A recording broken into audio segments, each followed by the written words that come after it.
So we'll begin again. I'm sorry we were interrupted last time, but we will begin from where I left off, talking about the polyvagal system and the anterior cingulate of the cortex, which combined are what we would consider to be the threat response system of the body.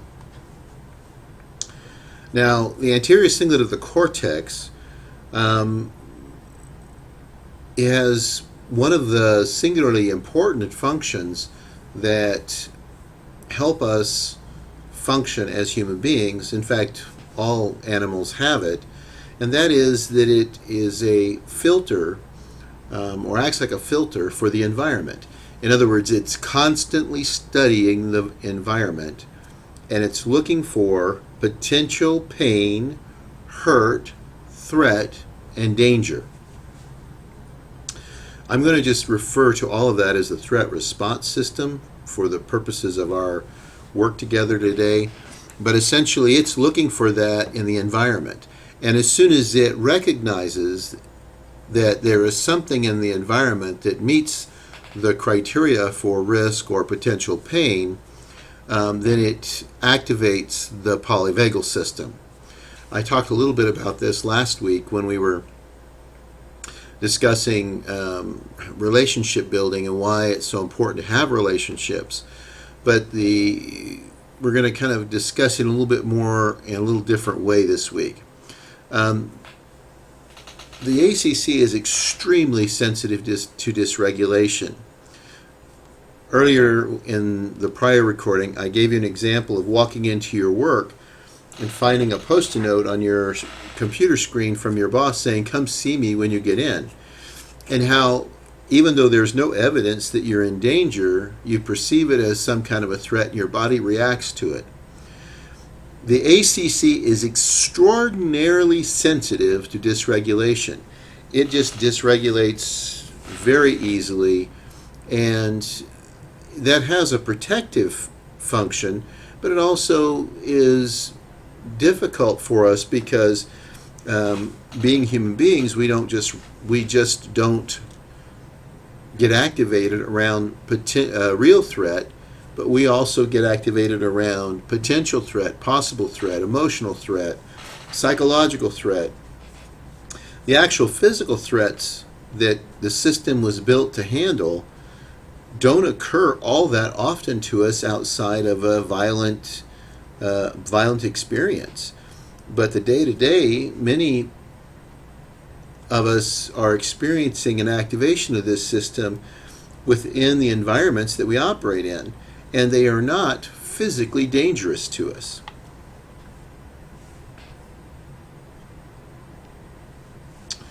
So, let's see if we can get this little video to work.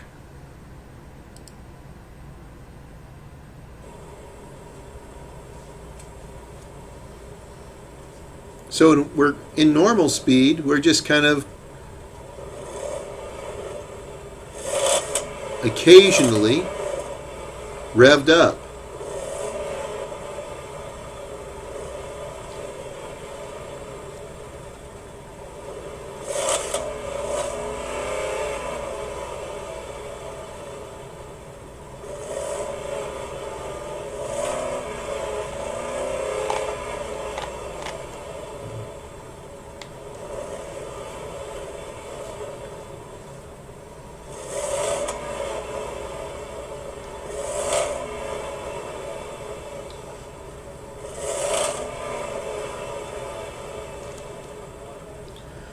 So when we are just idling, we might compare that to being regulated. We're just in idle. But when ACC gets activated, it really moves our RPMs up, and we have a lot more energy going and being expended. Now, if we have that, we do spend that energy, and we have that moment where we do, a fairly high level of dysregulation, and we come back down. That's certainly concerning. But if it is happening once every few days, it's probably not going to be particularly damaging. If it pegs all the way over and go as high as a person can possibly tolerate, yes, it's quite likely that there's going to be some kind of problem emerge out of that. But for most people, it's not those high level, intense, overwhelming revvings that are problematic. It's the day in, day out, 8-9 times a day, hitting the 7 or 8 range based on things that are going on in your environment. So when you have that kind of mechanism going on, then you not only have stress in the body and in the brain, but you also force the individual to merge into an adaptive state where they are changing the way that they operate in that environment. So when the activation occurs, and we talked about this last time, the activation is primarily ACC driven to the sympathetic nervous system and the dorsal vagal system. And these two systems account for our fight, flight, and freeze mechanisms. You also see on this brochure the ventral vagal complex, which I'll talk about in a minute. But when the ACC gets activated, both the sympathetic and the dorsal vagal system come online. I'm going to call them the HOT system, or the threat response system. HOT system is a little easier for most people to remember. When the HOT system comes on, it forces the body into a state of adaptation. In fact, every major system in the body is activated through the polyvagal system. So your breathing changes, your blood flow changes, your heart rate changes, your stomach function changes, your spleen, your kidney, all of your inner organs have a response to an activation of the threat response system. And when that happens repeatedly, over and over and over again, it actually begins to break the body down and create permanent health risks and challenges in that physical body. This is my simplified, and I showed this last time, that when we have an activated threat response system, which includes both of the sympathetic nervous system and the dorsal vagal system, then we have a tremendous amount of energy being used to protect and to facilitate adaptation. That facilitate adaptation is driven by the fact that anything that is that arousing and disturbing forces us into a state of adaptation. The other piece that's concerning about this is the bigger and stronger the activation, or the longer it lasts, the more energy it tends to absorb. And essentially what that does is shrinks the activation and the available energy for the ventral vagal complex, which I'm going to call the fuzzy system. So the cool system is the neocortex, it's our executive functioning piece. And then we have our hot system, which is the threat response system. And then we have this fuzzy system, which is the ventral vagal complex. Most of the research out there would suggest that if you want to access the cool system, that executive functioning system, you must do it through an activation of the ventral vagal complex.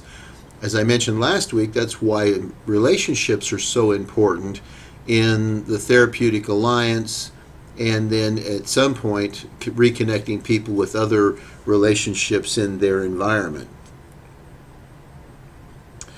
The ventral vagal complex, though, has other avenues for us. It is the social engagement system. It is the system that contributes to the social expression and social experiences.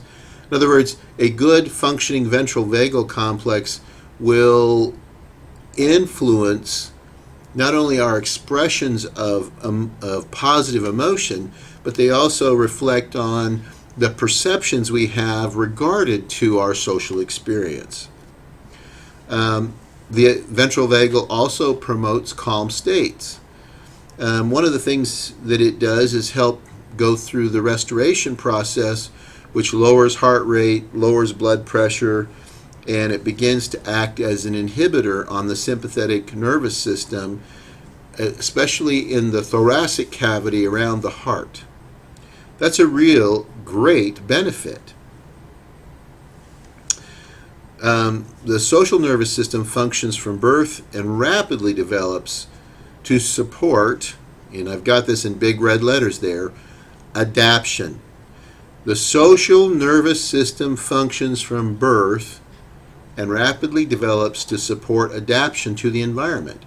When you think about what is secure attachment is a ventral vagal complex function that allows the child to adapt to a positive environment. If the environment is not adequate in some way, then the adaptation is in some ways not going to be a good connection with the folks in that environment, or not as useful of a connection. We also see this in adults that have gone through trauma. One of the side effects of that trauma is almost always an impact on the relationship, and that the trauma and the activation of this system, the threat response system, has so adversely impacted the VVC that that the VVC has triggered an adaptation, which in some ways can look like this. And these are kind of presentations that I've seen from clients before. The client that is afraid to let anybody get too close. The client that rapidly gets into relationships, but as soon as they become difficult, withdraws. The client that is what we would consider emotionally dependent or needy, and yet at the same time tends to hold back, withdraw, or block that connection. These are all very common manifestations of having if you will, a repression or a restriction of the ventral vagal complex, and having a person be forced to adapt to the environment that they're in. For veterans that come home from the service and have had any of those, it makes it very difficult on their wife and significant others, particularly their children and their families, because they don't understand that fundamentally the person's ability to relate well or securely in the environment has been at least fractured to some extent. So the other piece that the ventral vagal complex is essentially in charge of is the ability to regulate emotion and social behavior. Many times we see people that engage in some pretty wild or outlandish behavior. They didn't do it before the trauma, but now they are doing it. And part of what that can be kind of laid at the door of is that social behavior, the meaning of social behavior, sometimes changes under the influence of trauma. This is particularly evident when we start looking at family dynamics, where we see families that are highly stressful and chaotic, where there's a lot of forced adaptation, where there is low ventral vagal activity. We see this kind of environment that where the members don't read the social cues very well. They don't seem to have adequate social skills. It has nothing to do with intelligence. It has nothing to do with the fact that they haven't been exposed to whoever's book on manners you want to talk about. It is that they do not read the social environment accurately. They do not act or move through or behave in social environments in a way that is secure.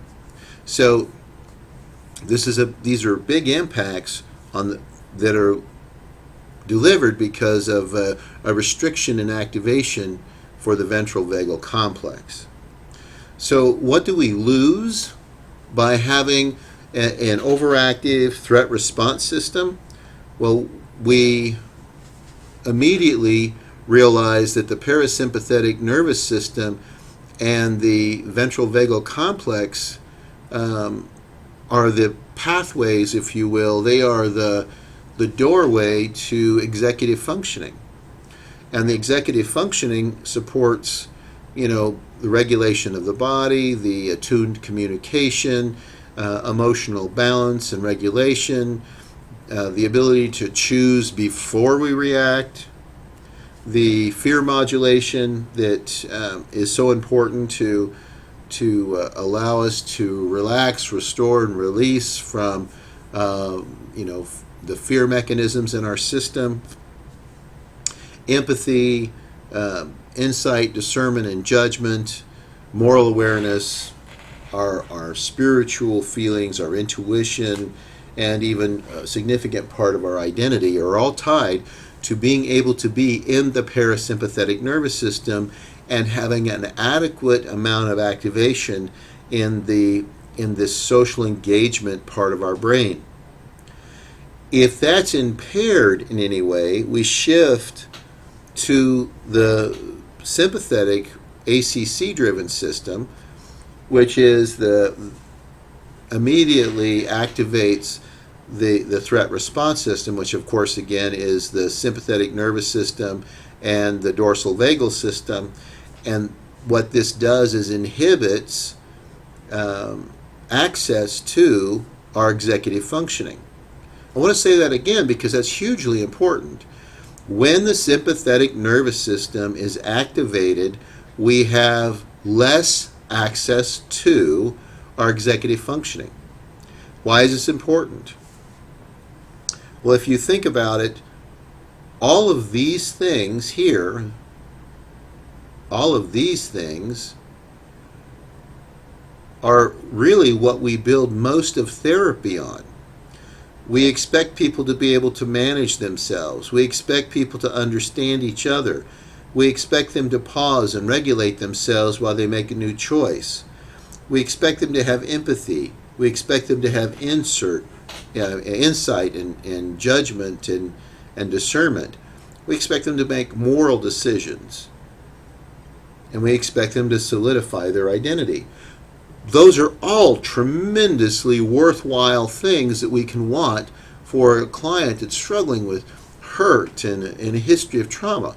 The reality is, though, if that individual is in that sympathetic nervous system, what they have access to is not those things. This is a really tough one that I run into over and over again with both juvenile probation, child protective services, and the school systems. They keep wanting behavior that is executive functioning behavior, parasympathetic nervous system behavior out of children that are clearly in the sympathetic nervous system. And the way that they try to fix the behavior is confrontational, punitive, and aggressive, which actually ramps up the sympathetic nervous system, giving the child less access to the parasympathetic nervous system. In many ways, we do the same thing to not only veterans, but to police and other first responders. We tend to minimize their distress and expect them to be able to just experience what they experience and stay in the parasympathetic nervous system. And we talk in terms of, can't they see the impact of this? Where's their moral value? Where, can't they judge this for themselves? They don't seem to have much empathy. We make comments like that as a profession, which are highly pejorative and judgmental and hurtful, when the person generally cannot move in the direction of that. Why? Because their system is telling them they need to avoid real and perceived threat, and either do that through fighting and being aggressive or running away. Or the other aspect is that the body is tense and ready for action but doesn't know what action to take. And in those situations, the person just freezes up. When you have survival on the line, you have to make sure that you're making the correct choice. If survival isn't on the line, then of course you can kind of be humdrum about it. The problem is when the ACC is activated, it clearly tells us that survival is on the line. And so now we don't have the same access to that parasympathetic nervous system or the ventral vagal complex that we would like to have. What does that do for us? Well, essentially, it removes our access to all of the things we need to live more intentional lives, to deal with the pain and stress and trauma.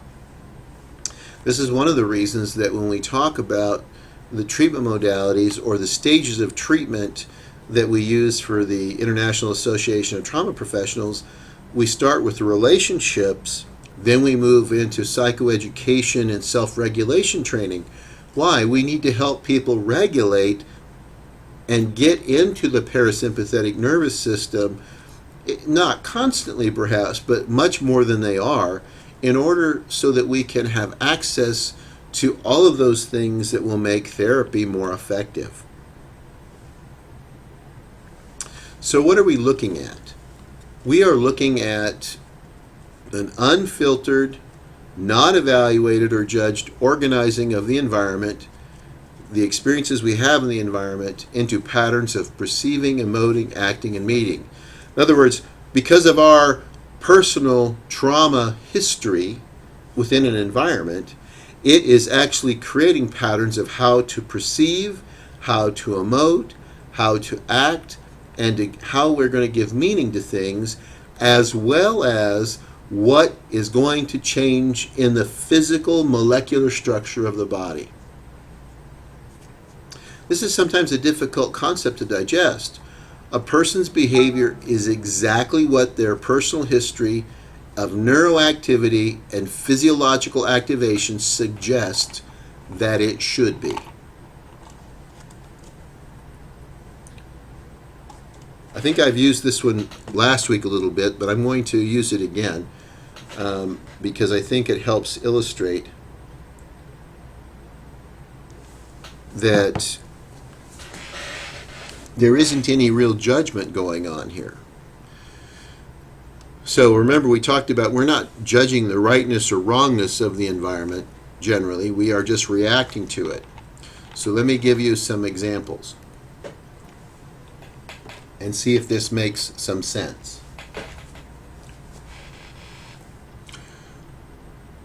We're going to take a look at this again real quick. Remember, our premise is that symptoms are evidence that adaptations have occurred physically, psychologically, emotionally, and social relationally. And that is the foundation for traumagenesis. So the impact of experience-based neural connections or emotions, actions, beliefs, personal truths, according to Dr. Gabor Maté, even before there exists any cognitive memory, early memory is emotion-based. If you haven't seen any of his material, read any of his books, I tried to include a video in this, but the video didn't work, and I think that's problematic. If I have a chance, I will upload it for you to look at for yourself. So let's kind of look at, let me hang on here for just a second. So what are the symptoms that you would be seeing if people have a history of dysregulation, whether that history started at birth or that history started at the point where they entered a military theater, or if it's some combination of both. So these are some of the symptoms we should see with traumagenesis. These are environments that repeatedly activate the threat response system of the body. We should see emotional difficulties, and I'm going to put up several. I'm not going to talk about each of them individually because we really need to kind of keep the time kind of clear. But emotional difficulties are a hallmark of symptomatic adaptations that come from traumagenesis. The next one that we see are cognitive difficulties. And cognitive difficulties, if you don't have regular access to your parasympathetic nervous system or your executive functionings, then you are going to have cognitive difficulties, because structured learning, like we would do in a school or an educational environment, or learning from feedback that is complete from in a classroom or a work environment, requires that we have the ability to function cognitively. Well, folks that have a history of traumagenesis, meaning that they've been in environments that were generating activation of their threat response system over and over and over and over again, they have cognitive difficulties. And then what is the impact on that? Well, we've kind of discussed that a reduction in activation in the VVC, or the ventral vagal complex, is going to lead to all sorts of social difficulties. So I'll just put these up. I think we can agree that these three arenas, emotional difficulties, cognitive difficulties, and social difficulties, are the primary problems that people that have had trauma are experiencing. Now, this isn't by any stretch of the imagination an exhaustive list, but it is a list that kind of gives you a place to start. It is also very much consistent with the list you would put up here for complex trauma. Why? Because traumagenesis is a form of complex trauma. We also have another activator for the threat response system. And that is, remember, it's not real physical threat necessarily, it's the perception of threat. And one of the things that makes us feel threatened is to have basic human needs go unmet for a long period of time. So what happens when people don't feel capable, when they don't feel cared for, when they don't feel in control of their life, when they don't feel like they have any fun or pleasure, when they worry about being competent, or they don't have a sense of purpose and they're just kind of moving through life? These things create stress, which activate the threat response system of the body.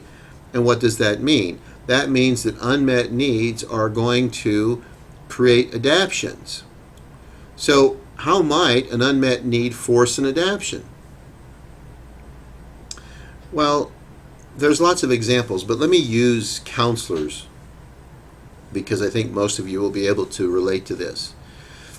When I work with counselors that are a lot of times in the community behavioral health system and are relatively new, meaning they have under 5 years of experience, I sometimes find that their need to appear competent to the client, to their supervisor, to their coworkers, actually dysregulates them. And so they adapt to protect that vulnerability. Well, how do they do that? Well, they tend to be kind of defensive. When there's a failure, they tend to blame it on the client.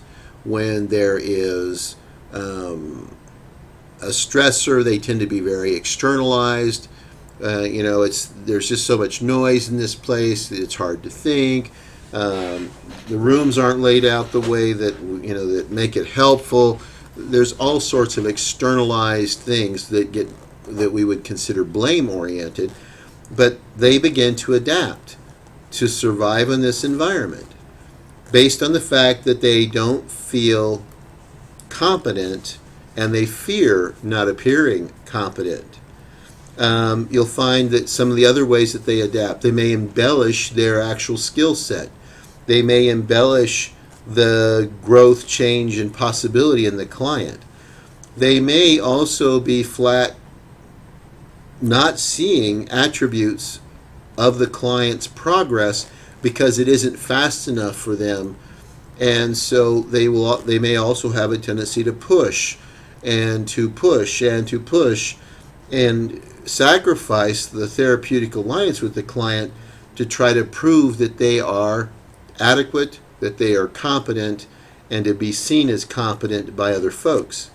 What you also see is that these people will engage in a lot of negative talk about clients or about the system with coworkers, because people that are being forced to adapt because of unmet needs tend to bond through negativity.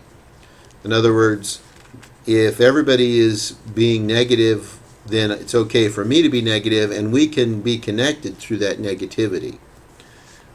So this is not something that's just apparent in the life of a traumatized individual. This is a human condition that when we have our own unmet needs, it forces us to adapt. And what's the impact on that adaptation has? Well, it may impact our relationship with others. It may impact our relationship with the client.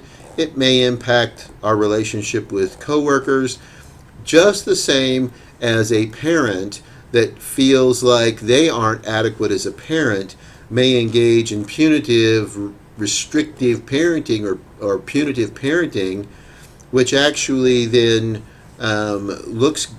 they feel looks good to the people outside that they're worried about impressing or appearing competent to, but creates even more distress in the environment. How efficiently do we adapt? We adapt automatically. Anytime we are experiencing threat or stress, we begin to adapt. In medicine, they call this the diathesis stress model. When there are environmental stressors combined with any combination of things, it forces the physical body to adapt. Well, and that's essentially what we're saying here. That adaptation is generated by the activation of the threat response system. And that adaptation, in this particular instance, is being driven by an activation of the threat response system because needs are not being met. So who and what will have to adapt to the adaptations of the people in that environment? Well, in the example of our clinician, who else is adapting? Supervisors, co-workers, clients, any number of folks are having to adapt in response to the adaptation of the individual. This is really distressing for a lot of people. Let's go back to the family situation. You have a child engaging in behaviors that are appropriate based on their developmental threat history, but it is outside. It doesn't meet the needs of the parent, or in fact brings in questions of whether the parent is competent or not. The parent is going to react negatively to that and and they will adapt in response to that, but they don't adapt generally in a holistic, warm way. They begin to adapt in more aggressive ways or more activated ways. And so we get a spiraling effect where one dysregulated family member begins to dysregulate all family members. This is also true in a work environment. It's not just family dynamics, it's human dynamics.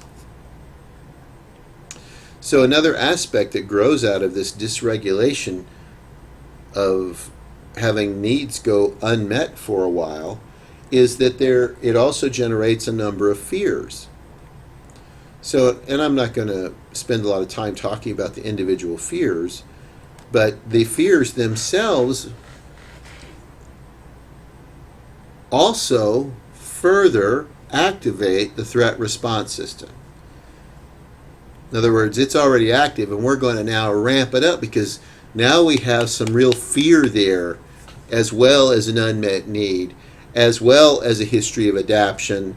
And so we are exacerbating the problem significantly. When that happens, what's going to happen? Well, they're going to adapt. They're going to adapt to fear. Well, how does fear create adaptation? Well, it forces us to do things to not be fearful. What is the impact of that? Well, some of our choices we're making to not be fearful are hurtful, unuseful, and sometimes increase the degree of distress that we experience. And we are terribly efficient at doing that. Once again, go back to our big circle here is, if we are adapting because of fears, then we are also forcing those in our relational world to adapt to our fears. Perhaps an easy example of this is, I worked with a young woman who had been raped by 4 people at the age of 14. She was very much disturbed by it. It was a forced thing. She was beaten up. She spent several days in the hospital, was discharged, moved to a different area, finished high school, and then went in the military. In her 3rd year in the military, she was assaulted by 2 fellow military members, and as a result of that, she didn't tell anybody about it at the time that it happened, because she felt like there was something that she should have done to prevent it, that she should have recognized the signs, she should have recognized that their intent was such and such. She ended up getting pregnant from that and having a child. She left the military, and that child, she raised that child while working in a job that was really a pretty sound job, but she was constantly talking to this child about how unsafe people are, and through no fault of his own, he became terrified of people. He became almost agoraphobic and didn't like to leave the house. He didn't want to go to school. By the time he was 11, he just knew that if he left the home, that people would attack him and hurt him. He had never had a bad experience of his own, but he was forced to adapt based on the fear, unmodulated fear of the parent.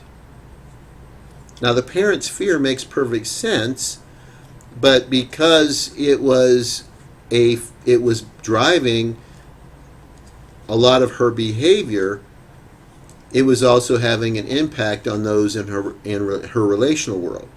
This is always the case. When symptoms are present, they force change in the environment. So let's kind of give you an example. This is the clapping demonstration. I'd like you all to just clap once. Now, if you're at home and it's 11 o'clock at night and you have kids sleeping, maybe you'll want to wait until maybe tomorrow morning to do this. But if you can do it right now, it will make more sense to you. I want you to clap once really firmly. You can probably feel the sting in your fingers. You may even feel a little extra warmth in the tissue of your fingers and hands. But in the process of just talking about it, the sting, the warmth is already beginning to fade. If we were to compare that to a normal activation, remember we talked about the revving engine before?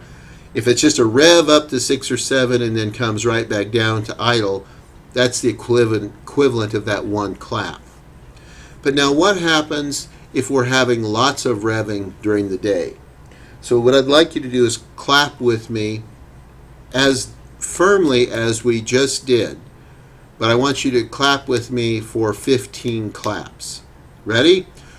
1, 2, 3, 4, 5, 6, 7, 8, 9, 10, 11, 12, 13, 14, 15. If you did that as firmly as you did the first clap, if you're like about 80% of the people that I do this with, by the time you got to 8 or 9, you'd already started to do it a little more softly. What is that evidence?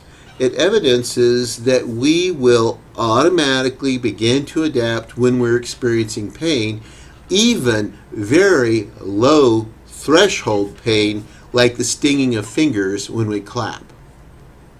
If we will adapt with that little amount of pain, imagine how much we will adapt with a lot of pain. And it doesn't take real pain, it can be perceived pain that we're adapting to. And that adaptation always has an impact on the body. It always has an impact on relationships. It always has an impact on the way we navigate the environments that we're in.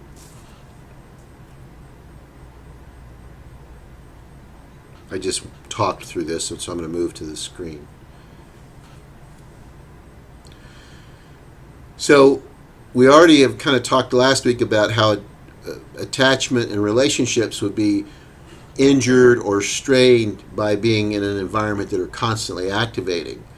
I'm going to kind of move past this question because I want to get back to my concept of how the negative space is what we really need to pay attention to. Because if you think of what we're seeing, if it's only a behavior, if it's only the dark color on the screen, if it's only that, then we are trying to deal with something without having the benefit of the true meaning of it. So I worked with a young fellow who started fires. He was 10 and a half. When I first met with him, he told me, when I grow up and go to prison like everybody in my family, and that was kind of his family culture. His parents were both in prison. He was being raised by a grandparent. The grandparent had also been in prison twice in her lifetime. The grandmother was raising 6 of these children, 3 from one of her children and spouse, and the child's spouse, and the other 2 were from other children of hers that were in prison all at the same time because of things that they did. Now, everybody for about 3 years have been working with this young fellow to get him to stop stealing, stop breaking things, stop starting fires, and they came at it from a perspective of trying to reduce the bad behavior. The problem is, the bad behavior was just a manifestation of something else. And part of this was, for him, he desperately loved his family and wanted to be a part of it. He wanted to earn his place within his family. He wanted their love, he wanted their respect. Essentially, by focusing on the behavior, what the people were saying to him is, you should not want to be a part of your family. You should not want the love of your family. And the more they inadvertently carried that message, the more resistant he became to any therapy that they were doing. Early on in sessions with this young fellow, we talked about how many of his family members had had bad legal experiences. And wow, it would be really helpful for his family to have their own family attorney. Who of all your cousins could do that? It was a fairly simple conversation, not very complex. He came back the next session and said that he and his cousins talked about it, and it was his job to become the family attorney. I want to kind of clarify what happened there. He now had a way to belong to this family, to be loved, to be accepted, to be a part, to be an important part,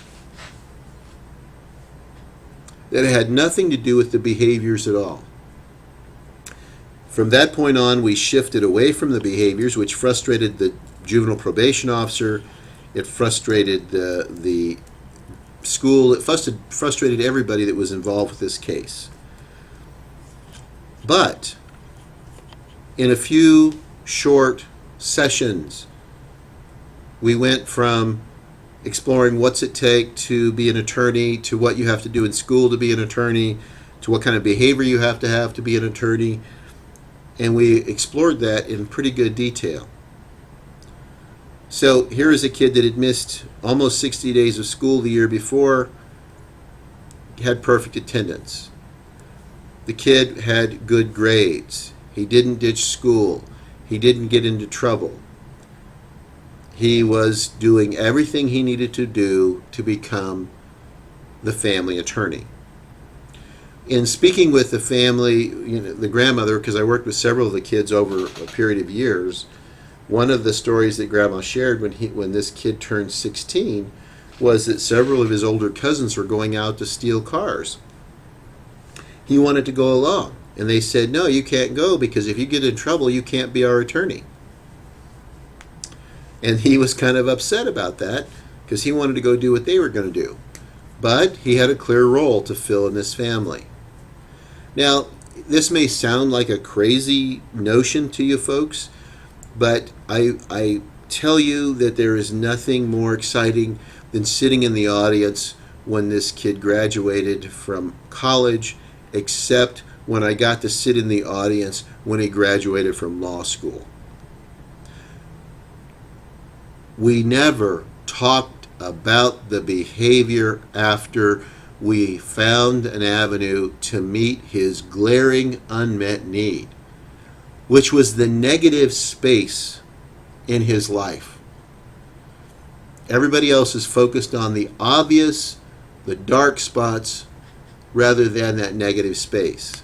Now, I've really over-talked this, and you probably didn't need to have that in-depth of an example. But this is this particular slide says brand union. Now, you may not see brand union in it, but that's what it says. And it is basically, if you don't understand the negative spaces in a person's life, you are going to have real difficulty getting a handle on the behaviors or the overt things that you see. Why? Because people adapt. And the adaptions, while they're visible most of the time, except for the ones that occur physiologically, they're visible, but they don't make sense unless you can understand what the negative space that's made them necessary is.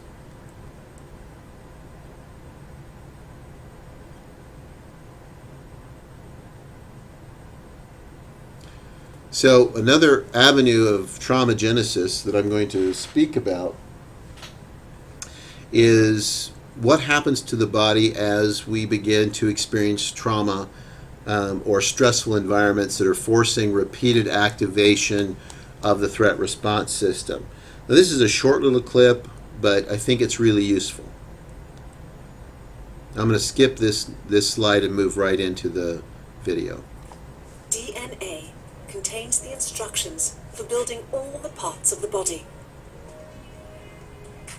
But DNA is only half the story. The DNA in our bodies is wrapped around proteins called histones. Both the DNA and histones are covered with chemical tags. This second layer of structure is called The epigenome. The epigenome shapes the physical structure of the genome. It tightly wraps inactive genes, making them unreadable. It relaxes active genes, making them easily accessible. Different sets of genes are active in different cell types. The DNA code remains fixed for life, but the epigenome is flexible. Epigenetic tags react to signals from the outside world, such as diet and stress. The epigenome adjusts specific genes in our genomic landscape in response to our rapidly changing environment.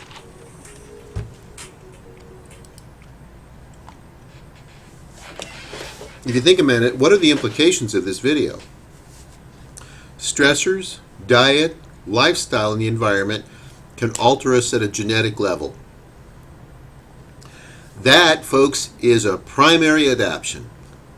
Essentially, the environment acts as a traumagenic agent that forces mutation of genetics. Some of the changes that we are beginning to recognize, let me give you an example of one. One of the adaptations that we think we have identified show that there is a link between a caregiving environment and the genetic expression that is tied to the dopamine and serotonin transport system. Meaning you're producing plenty of dopamine and serotonin, but your body isn't transporting it or absorbing it well. Why? Because your fundamental biology at a molecular level was changed by having an environment that was highly stressful. Now this is more of a developmental piece, or we're talking early life stress here. But it is interesting to note that there isn't a lack of dopamine and serotonin. It is a lack of good transport and absorption. One of the extrapolations of this, if you think about it, is these people are going to be highly attracted to stimulants. Why? Because a stimulant forces transport and absorption of dopamine and serotonin. So this would not be unusual to see that teenager that is 14, 15 years old able to drink 8, 9 Red Bulls a day and they aren't shaking. These people are going to be incredibly at risk for things like methamphetamine. But primarily what I want you to understand is that this alteration in molecular being of the human being, the actual molecular change, was related to stress in the environment. A traumagenic environment created a mutation in the genetics of a person. That isn't all. We have a number of other ones that we recognize.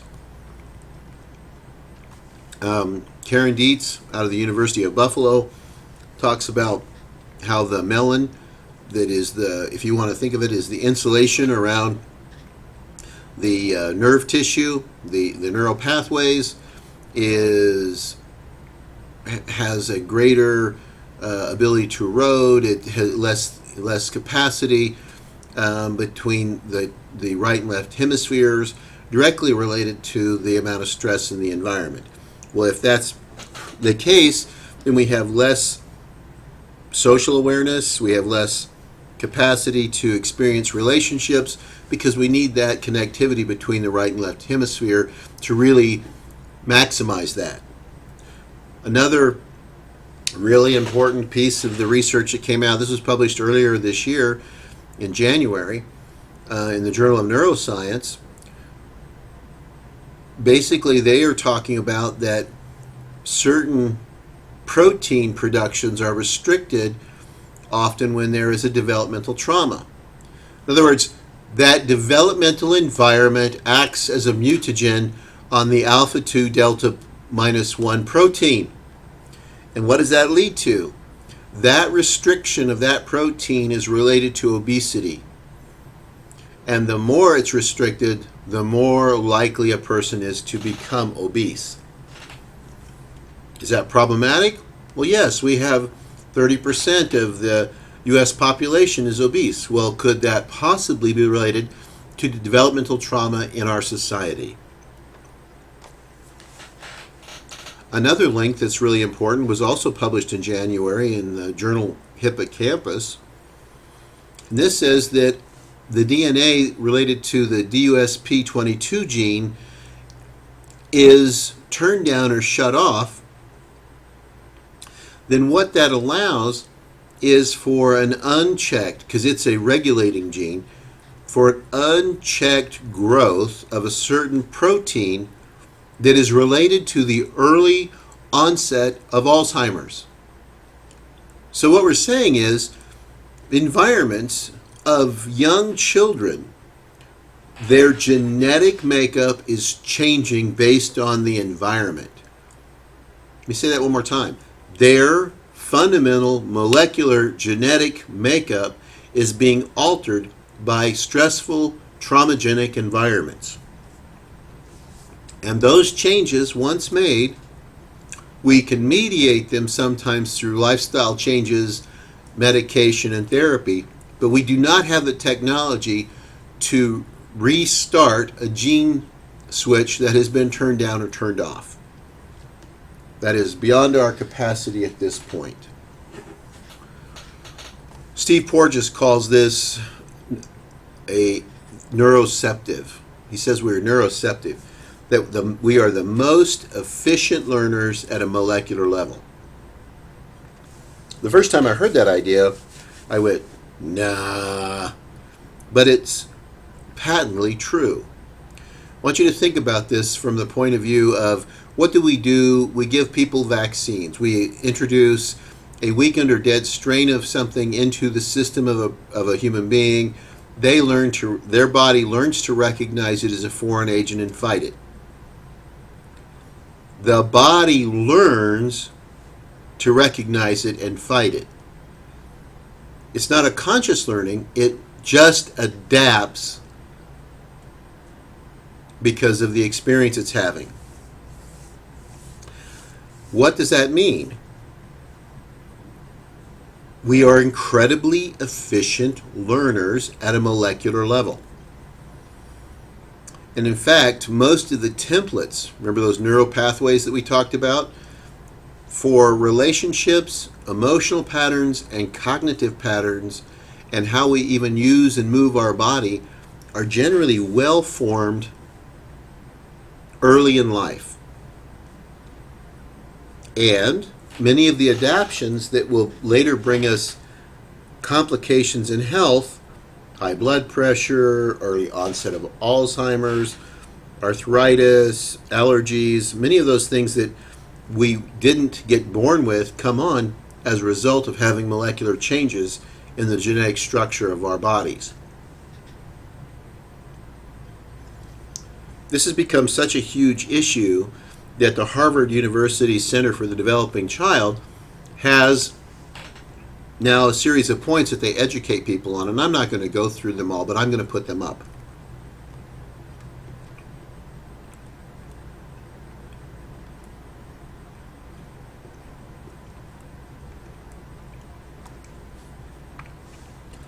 Essentially, they're important for us in the field of trauma work because if people have adapted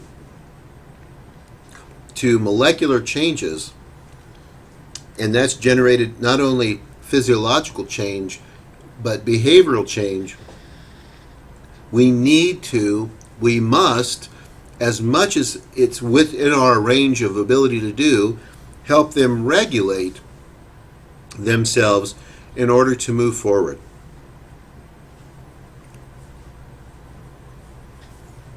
I'm going to stop this right here and make sure that I've got good recording going on, and I will pick it up in part 3, which I will try to post later tonight or tomorrow morning.